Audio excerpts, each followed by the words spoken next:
Agora, vou partir para um ponto assim, que eu me preocupo muito, que é a questão do transporte. Eu vou tomar água. Isso é A com Munira ele. vai responder. Munira. A Munira tem que dar o pitaco dela, porque não, você conhece o transporte. Aqui, vai tá sendo feito agora um novo contrato, né? Júlio, há 2 anos atrás eu fui convidado, né, para ser o secretário, a Secretaria Extraordinária de Transporte Coletivo de Foz do Iguaçu, né, pelo prefeito, então, Chico Brasileiro, que tinha uma missão, o contrato estava terminando, era um contrato emergencial de 1 ano, que não podia se revogar, não se podia prorrogar, ele ia terminar, ele chamou, a gente montou uma equipe, Prefeitura Faz Trans, né, eu na secretaria, e nós conseguimos ali em 2 meses fazer o novo edital, lançar o edital e atrair empresa que disputasse preço. Acabou ficando a mesma empresa que estava no emergencial, a Aviação Santa Clara, mas lá foi expresso o parecer jurídico. Como não é um contrato de concessão, e geralmente o transporte, ou ele é próprio do município, ou ele é concedido ou permitido a uma empresa que explore, nós fizemos um outro modal. Nós criamos uma prestação de serviço. Então, nós contratamos a empresa para ela prestar o serviço de transporte e nós ficamos com a bilheteria. Porque já se pensava lá atrás em a gente partir para um tarifa zero, né? Que é o que as cidades estão indo. E é o que se quer, eu ainda defendo a questão da tarifa zero. Custa caro, mas é uma política pública importante. Assim como a gente tem a saúde de graça, a gente tem a educação de graça, o transporte também é um direito social, está no mesmo artigo da Constituição desses outros direitos, e precisa ser urgentemente subsidiado, porque o gasto que a população de baixa renda tem é muito alto frente ao que ela ganha. Então a pessoa ganha um salário mínimo, ela gasta R$300 por mês de transporte. Então por que não transformar o transporte público em gratuito? Existe no Congresso Nacional um projeto, né, de emenda constitucional, se eu não me engano, é da deputada Luísa Erundina, em que ela sugere se criar um SUT, Sistema Único de Transporte, assim como se tem o SUS gratuito. Só que, claro, lá, de onde vai ser o dinheiro? E custa muito caro o transporte. Aqui em Foz, na época, custava 5 milhões por mês e se arrecadava, acabou se arrecadando 2,5 milhões, 2 milhões. Então, tu vê, mais de 50%. O transporte tinha 8% de gratuidades, quando eu saí era 51, quase 52% de gratuidades. Por que não, né? A gente chegar no tarifa zero. Esse dinheiro que fica com o passageiro do ônibus, ele vai investir em quê? Em melhorias para a qualidade de vida dele. Ele vai comprar, ele vai adquirir no comércio. Vai se gerar um círculo, exatamente, professora, vai circular o dinheiro na economia, vai se gerar emprego, o empresário então está gerando emprego, vai poder pagar mais para os seus funcionários e vai estar pagando imposto. Esse imposto vai voltar para o município. É o que algumas cidades, Paranaguá fez, né? E perceberam isso. A própria Associação Comercial de Paranaguá anunciou, ele teve aí o prefeito Roque da época, e ele dizendo, olha, aumentou 30%, a Associação Comercial aumentou 30% o consumo na cidade. Isso aí, imagina, 30% mais emprego? Talvez não diretamente, mas 30% mais imposto, 30% mais receita.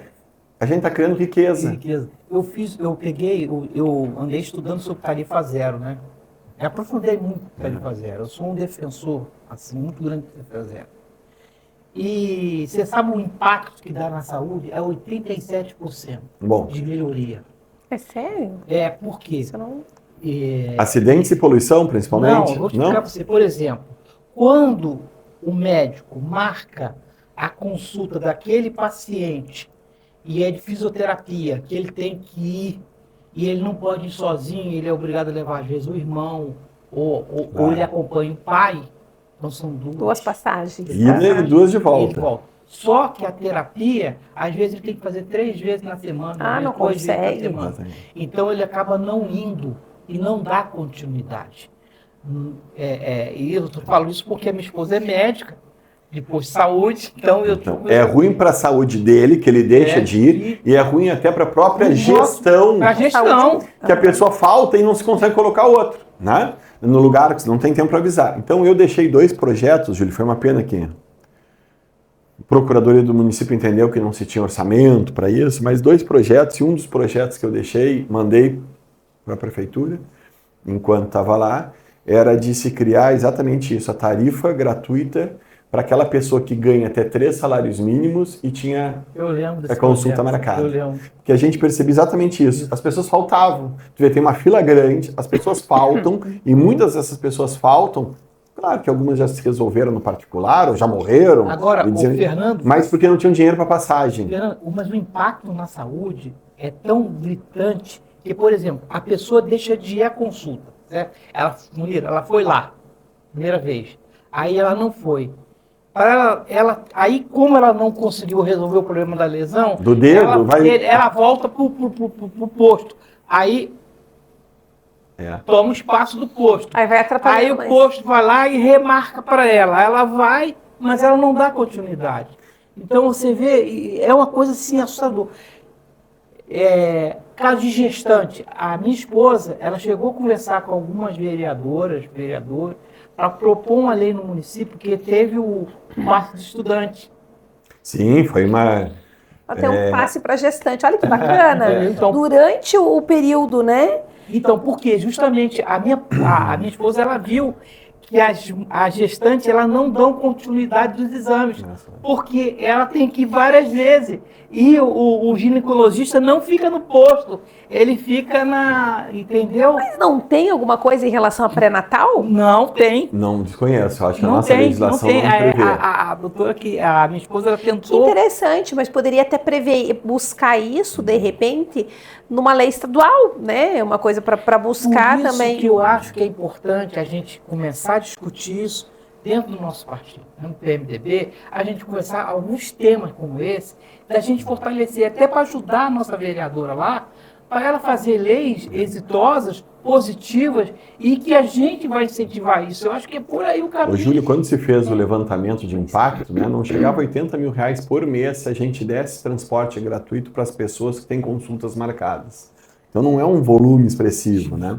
Quando o senhor falou sobre o reflexo na saúde, eu me lembrei também dos acidentes com motociclistas.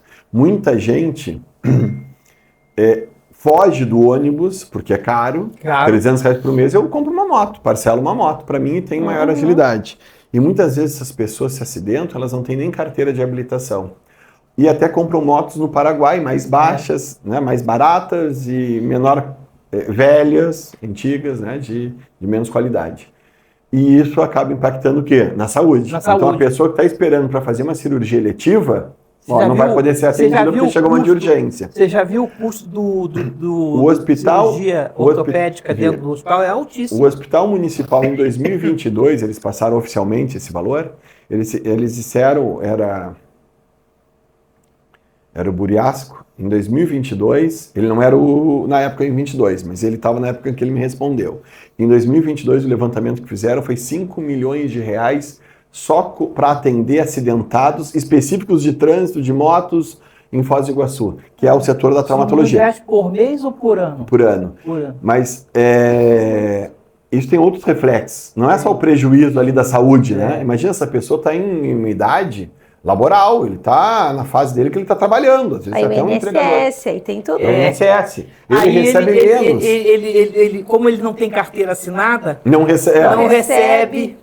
É um Aí prato. não circula a economia, daí prejudica todo mundo. E a família dele, né? E a Que ele é família provedor. É. Então isso causa um problema, né? Você sabe que eu tive na França eu vi que tinha muito modo de 3 rodas. Eu perguntei pro guarda, eles falaram que na França eles adotaram por isso. Para diminuir o número de acidentes. Olha que bem. Então, na França, por exemplo, você pode ver que as motos são motos de 3 rodas. É interessante, quer dizer, quando estive conversando com o pessoal do guarda municipal, né, falando do trânsito, eu falei sobre esse motos de 3 rodas. A gente podia fazer isso aqui em Foz, né? Eu acho que esses projetos tinham que se levar para frente, para uma vereadora, para um deputado estadual, né, que a gente Mas tenha... nós temos que cuidar com projetos de lei que onerem o Estado. Isso não é de nossa competência, nós temos competências, né? Então, assim, claro, dar sugestões até para que os membros legislativos, eles peçam para o Executivo para que eles, então, vejam essa viabilidade. Mesmo que você traga os projetos que vai onerar, mas você traga para a discussão, sim, a discussão é válida. Esse lado positivo, sadio, porque vai fazer as pessoas clarear e, de repente, vem alguém com uma sugestão. Até para explicar. Grávida, quem vai ser contra, né, esse projeto de dar gratuidade de transporte para grávida? Mas é até para explicar explicar, porque às vezes fala assim, ah, mas não é o vereador, não é o deputado que está o deputado não está fazendo nada, mas na verdade ele também encontra uma limitação ilegal, constitucional.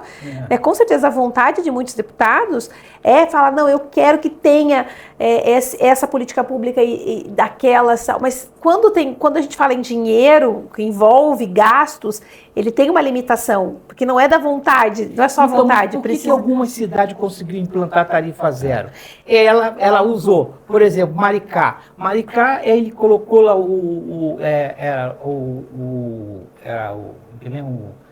royalties. O royalties do petróleo, mas então ela ficou um percentual. Foi um projeto enviado pelo Executivo para o Legislativo para... O que a professora Munira está dizendo é que a iniciativa do projeto escrito tem que ser do Executivo. Mas o legislador, o vereador, o deputado, ele pode provocar isso. Ele pode ir para a tribuna e dizer, está faltando essa política pública. Né? E aí o prefeito, o governador, ele vai pensar, vai se mexer. É isso que a gente espera de um representante do povo, que brigue por políticas públicas para o povo. Ele é fiscal também, né? O deputado, o vereador também está ali para fiscalizar essa atuação. Então vai lá provocar. O que fez no Paranaguá? Paranaguá, o cara taxou o porto em 3%.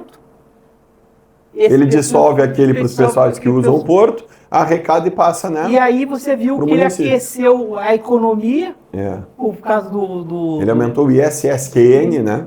Que é um tributo, então, imposto municipal sobre serviço que o porto prestava. A gente tem aqui o Porto Seco. Porto Seco